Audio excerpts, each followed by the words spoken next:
com orientação... Dá calor, né?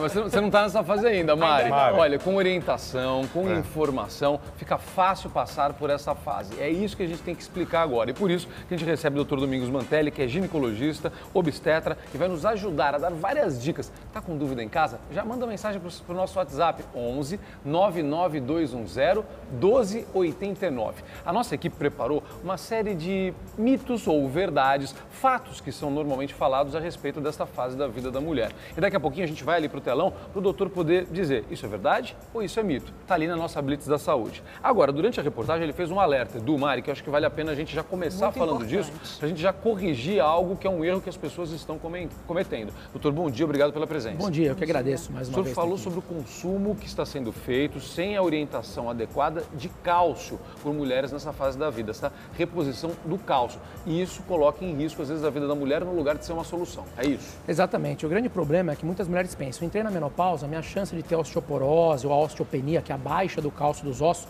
onde o osso fica mais poroso e aumenta o risco de fraturas, aumenta. Mas de fato aumenta? Aumenta bastante. Só que o cálcio não pode ser tomado indiscriminadamente. Não é porque a amiga dela está tomando que ela vai tomar. Um erro muito comum é tomar somente o cálcio, fazer a reposição somente com o cálcio. Porque esse cálcio em excesso, o cálcio, vamos pensar assim, ele não tem um GPS. Você não vai tomar o cálcio, ele vai falar assim, preciso ir para o osso. Não, ele pode se depositar em qualquer lugar do corpo. Principalmente aonde? Nas artérias. Nas artérias coronárias, aumentando o risco de doença cardiovascular. Então, uma coisa muito importante, o cálcio, ele nunca deve ser dado sem a vitamina D, a vitamina D3, que a vitamina D vai ajudar esse cálcio a ser absorvido, e nunca sem o magnésio, que é quem vai fixar esse cálcio nos ossos. Então, essa tríade, cálcio com vitamina D3 e com magnésio, é que vai fazer bem para a saúde dela óssea. E cada caso é um caso, né, doutor? Agora, a gente estava vendo sintomas da menopausa. As mulheres podem confundir muito, sei lá, está passando por uma depressão e achar que é menopausa. Está passando por um outro problema, é a menopausa. Tudo ser a menopausa? Ou agravar os sintomas? Na verdade, agravar sim. Agora o problema é que muita gente usa isso como desculpa, né? Então a pessoa não está bem, ela está depressiva, ela briga com o marido, ela não quer fazer mais nada, deixou de ir para academia, está trancada em casa e ela culpa a menopausa. E muitas vezes não é. Precisa identificar os sintomas e conseguir diferenciar. Às vezes ela já tinha um quadro depressivo muito leve, que com a menopausa acabou se agravando. Tudo bem, mas muitas vezes é necessário o acompanhamento psicológico, até com o psiquiatra, para poder fazer o tratamento e não só o ginecologista. Nesse caso, pode ser que você entre até com hormônio para ela e não melhore os sintomas depressivos. Entendi. Doutor, e qual a diferença entre climatério e menopausa? Bom, o climatério é chamada da fase de transição. Então, a mulher, a partir dos 40 anos, ela pode já começar a apresentar falhas menstruais. Ou seja, um mês ela menstrua, ela fica mais 2, 3, 4 meses sem menstruar, menstrua novamente e assim por diante. Isso pode durar 5, 8 anos muitas vezes. Mas a mulher sofre também nesse período? Ela pode ter sintomas relacionados à menopausa, mas numa intensidade bem menor do que da menopausa. Tá. Então, os calores que são muito comuns na menopausa, ela pode ter menos nesse período. É como se fosse uma TPM mais acentuada, seria isso? Pode ser, os sintomas são até parecidos. Quando essa mulher ficar 1 ano, 12 meses sem ter menstruação, aí sim a gente vai poder considerar que ela está na menopausa. Doutor, antes da gente ir para o telão, o sintoma mais comum que quase todas as mulheres na menopausa têm é esse calorão mesmo? É o calor, chamado fogacho. São aqueles calores, são calores rápidos, do jeito que vem, ele vai embora. Mas são calores que a mulher se vê com necessidade de tirar a roupa, começa a transpirar e não importa a temperatura. Pode estar 10 graus lá fora, ela sente um calor excessivo, precisa se abanar, precisa tirar a roupa, 10 minutos depois volta ao normal. E isso é oscilação hormonal que provoca? Oscilação hormonal. Isso pode acontecer, às vezes, 1 episódio por dia. Tem mulheres que têm 10 episódios por dia. É uma coisa incapacitante, atrapalha a vida dela no dia a dia. Tem mulheres que têm, às vezes, 2, 3 vezes no mês. Então vai variar muito de mulher para mulher. E os homens também sofrem com isso na andropausa, né? Sem sombra de dúvidas, né? Eles acabam sofrendo indiretamente. E o fato, muitas vezes, de não compreender a mulher, acabam deixando ela mais irritada ainda em relação a isso. Vira a briga do ar-condicionado, né? Bem, eu preciso ligar o ar-condicionado, eu tô com frio, não dá, eu tô na menopausa, preciso do ar-condicionado. Tem pergunta do nosso portal com a Paulinha, porque o nosso telespectador sempre participa. Aliás, um agradecimento muito especial a você, que participa com tanto carinho, que tem elogiado tanto nosso programa, né, Mari? Tem falado com tanto carinho, muito obrigado e obrigado por participar. participar, para mandar perguntas, sugestões. Isso é fundamental. Bom dia, Paula. Oi, Zucca. Bom dia para você. Bom dia, Edu, Mário. Bom dia, doutor Domingos. Está bombando, viu, aqui de bastante perguntas. Muita gente participando. Agora, uma pergunta que a Tânia Maria dos Santos, que ela é de Minas Gerais, ela quer saber o seguinte, doutor. Quando se faz a esterectomia, que é aquela cirurgia da retirada do útero, a mulher ainda assim, ela passa pela menopausa? Ela tem 49 anos e fez essa cirurgia há 10 anos. Então, boa pergunta. Uma ótima pergunta. Na verdade, a gente tem que relacionar os sintomas de menopausa são falência ovariana. Os ovários deixam de produzir os hormônios. Então, ela deixa de ter estrógeno e progesterona. O fato dela retirar o útero 10 anos antes, ou seja, com 39 anos, mas ter deixado os ovários, ela está na menopausa cirúrgica por não menstruar mais, porque não tem útero. Porém, ela não vai ter os sintomas da menopausa até os ovários pararem realmente de funcionar. Então, esses 10 anos que ela teve pela frente, ela não teve os sintomas, porque os ovários estão funcionantes. Ela só não menstrua. Então, ela pode ter agora. Ela pode ter agora. Ela Exatamente. pode ter os ela pode ter os sintomas agora com os ovários parando de produzir os hormônios. Perfeito. Vamos pro telão? Vamos lá, Mari. Vamos lá, doutor. Vamos lá que a nossa equipe preparou algumas frases aqui que, como a gente dizia, são dúvidas muito comuns ou até certezas que as pessoas têm. A gente chama de mitos de verdades, né? Ou mitos ou verdades. Então vamos para a primeira? Vamos lá. Pode abrir a tela aqui, por favor, na nossa Blitz da Saúde, hoje com o Dr. Domingos Mantelli. Todas as mulheres precisam de reposição hormonal? Você acha que é a principal pergunta da mulherada? A principal pergunta, tem que tomar muito cuidado, porque não. Não, a resposta é não, isso é um mito. É um mito. Mito. Nem todas precisam e muitas nem podem, mesmo que podem precisar, mas elas não podem fazer. Hormônio tem que tomar muito cuidado, ele é uma faca de 2 gumes.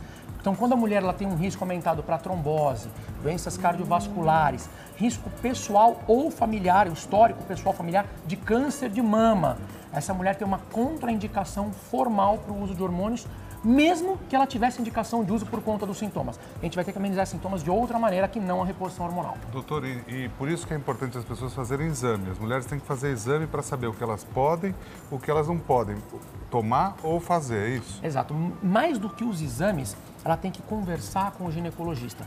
Esse histórico, muitas vezes, que é um histórico familiar, no exame o médico não vai ver. Entendi. Se ela não contar para o médico, minha mãe teve câncer de mama, ou a minha irmã teve um câncer de mama, olha, há alguns anos atrás eu tive uma trombose na perna, o médico não vai saber. Entendi. E essas são contraindicações formais no uso de hormônio. Doutor, e todas as mulheres sentem os sintomas da menopausa ou algumas não? Nem Passam todas. por essa fase Existem bem? muitos sintomas.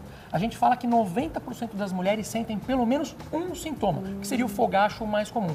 Agora, tem mulheres que não sentem absolutamente nada. E aí, no caso, o hormônio também não é preciso. Não é a preciso. reposição hormonal. E olha que interessante, o fator genético influencia muito. Normalmente, a mulher que tem uma mãe que não passou por sintoma nenhum, a chance dela não ter sintoma também é muito grande. E aquela que não sofre com os sintomas da TPM, provavelmente também não vai sofrer com os sintomas da menopausa? Na verdade, não tem correlação.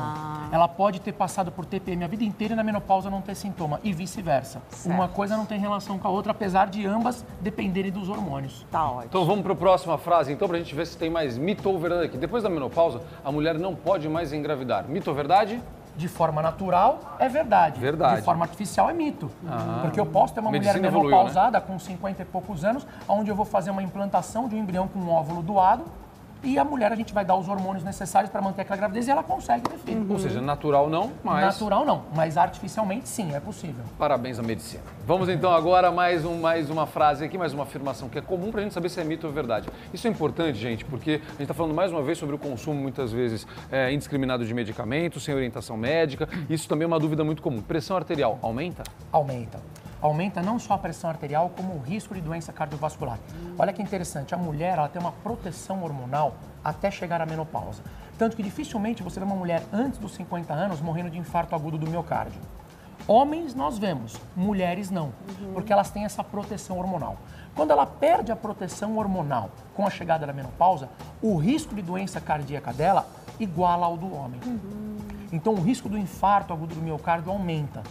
Tanto que pós-menopausa, a maior causa de morte da mulher é o infarto agudo do miocárdio, doença cardiovascular. Então, tem que tomar muito cuidado com isso. A pressão arterial aumenta? Aumenta. Aumenta a deposição de gordura nas artérias, aumenta a gordura visceral, gordura abdominal. Então, tudo tem que ser levado em consideração na hora de fazer o tratamento. Ou seja, nessa fase, a mulher tem que tomar mais cuidado ainda com a alimentação para não aumentar a pressão arterial, Exatamente. Né? Não só a pressão, mas com as gorduras, com uma série de alimentos que podem alterar colesterol, triglicérides com muito mais facilidade. Aliás, a tendência do colesterol é se elevar nessa fase. E por isso eu disse ali na reportagem que os exercícios físicos são muito importantes também. Exatamente, vão ajudar bastante. Legal. Mais uma frase? Vamos, tem mais uma aí. Vamos colocar a próxima. Diminui a libido.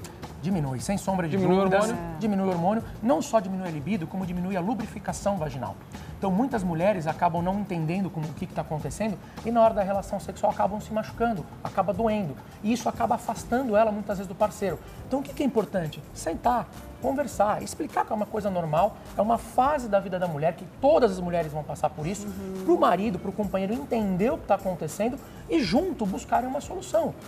Então, essa lubrificação vaginal você pode aumentar com lubrificante artificial ou, às vezes, até com um hormônio tópico. A gente pode colocar um hormônio diretamente somente na vagina para que essa mucosa vaginal volte a produzir lubrificação. Por isso Eu não preciso fazer uma reposição hormonal, eu posso fazer um hormônio tópico ali. Então, tem vários tipos de tratamento. Por isso que é importante também que a mulher não tenha vergonha diante do marido e também diante do doutor, como a gente viu mais uma vez na reportagem. Muitas mulheres têm vergonha de falar para o doutor. E aí tem essas medidas. Tem mulheres que têm vergonha de conversar com o médico. Eu sempre costumo dizer, tem vergonha de falar para o seu médico, às vezes o médico é homem, está com vergonha de falar, busca uma ginecologista mulher, não tem problema.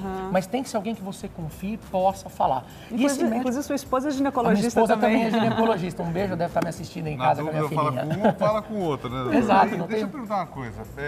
A mulher, quando acontece isso com ela, a menopausa, ela vem, esses sintomas acontecem de um dia para o outro ou é gradativa essa mudança? A tendência é começar gradativo, ter um pico onde os sintomas no climatério, são bem como o senhor falou, No climatério começa bem devagarinho, ele atinge um pico, no máximo da menopausa, e na sequência vai declinando, e a tendência da menopausa é durar, em média, em torno de 15 anos. Depois desaparece. Então, se a mulher entrar na menopausa, vamos dizer, com 55 anos, em torno de 70 anos, mais ou menos, está desaparecendo. Agora, doutora, é bastante tempo. Por isso que é importante conversar muito, porque todos esses sintomas, durante tantos anos, durante 15 anos, gente, imagina o que faz com a cabeça da pessoa. Sim, por isso que é muito importante. 70 é muito por isso tempo, que é importante conversar sobre isso. E não tem por que ficar passando por esses sintomas. Existe tratamento. Se não com hormônios, existem tratamentos que a gente pode fazer tópico. Como a gente disse, muita gente perguntou da soja, se a soja ajuda. Um componente da soja ajuda. Eu não costumo indicar a soja em si, porque a soja ela tem alguns problemas. Só que as isoflavonas da soja, que são os fitoestrogênios, eles sim atuam muito bem com sintomas de calor. Então eu posso manipular aquele fitoestrogênio, eu posso manipular aquela isoflavona. Faz um remedinho só com isso? Só com isso. É natural, não é hormônio, vão aliviar os sintomas de calores e eu não estou mexendo com absolutamente nada do risco dessa mulher com câncer e tudo mais. Isso é uma alternativa, por exemplo, para aquelas mulheres que não podem fazer reposição hormonal. Exatamente. Última, vamos lá, mais uma frase aqui. Os sintomas começam aos 50 anos? Não necessariamente, Não necessariamente, em média dos 45 aos 55. O climatério, que é a fase de transição, pode começar antes, em torno dos 40. Se a menopausa acontecer antes dos 45, ou seja, se aos 40 ela já não tiver mais menstruação nenhuma, é chamada de menopausa precoce. E se após os 55, menopausa tardia. Perfeito. Está aqui o Dr. Domingos Mantelli participando com a gente ao vivo dessa Blitz da Saúde. O tema é menopausa. Compromisso com você, voltar a esse assunto, porque esse assunto é muito importante. Muitas perguntas chegaram e claro que a gente vai falar novamente sobre isso. Quem quiser saber mais sobre menopausa e outras dúvidas da saúde da mulher, entra lá no site do Dr. Domingos, é domingosmantelli.com.br. Tem o Instagram dele também, @domingosmantelli, tudo junto. A Mari correu para mostrar um livro também, né, Mari? Um livro muito bom, bastante didático, com bastante ilustração, inclusive com mitos e verdades também. Muito bom. Obrigada, Esse é um livro doutor. que eu escrevi, trouxe de presente para a Mari, chama Gestação, Mitos e Verdades sob o Olhar do Obstetra. É um livro só voltado para a gravidez e para tirar uma série de mitos, que a gente sabe que a gravidez é o período que mais tem mitos na vida da mulher, né? Se grávida pode comer comida japonesa, se ela pode fazer um raio-x se precisar, um tratamento dentário, então é até bem no direto. aeroporto o pessoal tem dúvida? Pode Muito, passar no muito. raio-x do aeroporto? Você está convidado a voltar para falar Sem sobre sombra esses de outros dúvidas, assuntos. vai ser Obrigada. um prazer. Vai ser um prazer. Obrigada, doutor. Obrigado, doutor. Muito obrigado, muito obrigado. Bom, muito bem. Daqui a pouquinho a gente tem mais informação para você. Daqui a pouquinho a gente vai trazer também notícias do Brasil e do mundo. Daqui a pouco tem a culinária do Edu, que está maravilhosa. Edu, Vamos mostrar um pouquinho do que você vai fazer agora? Renê, dá uma virada ali. Obrigado, doutor. Um abraço. Pra gente mostrar. Obrigado, doutor. Olha só, tem o arrumadinho, fácil de fazer. Tem feijão, tem mandioca, farinha de mandioca, um vinagrete, uma carne, pode ser carne seca, pode ser charque, enfim. E daí você pode arrumar de várias formas também. Olha isso aqui que interessante. Mari, vem cá ver. Esse daqui, ó, vem o feijão embaixo, a farinha de mandioca aqui em cima, a carne sol, o charque, enfim, aqui em cima, e aqui o vinagrete. Dá pra fazer com vários tipos de carne. E como tá arrumadinho aqui, olha só, a decoração também, tudo bonitinho. Tudo arrumadinho. E esse aqui é um do lado do outro também, que é bacana e muito, muito gostoso. Tenho certeza que o almoço de hoje, Celso, todo mundo vai gostar. Café da manhã, almoço garantido. Café da manhã, almoço, tudo perfeito.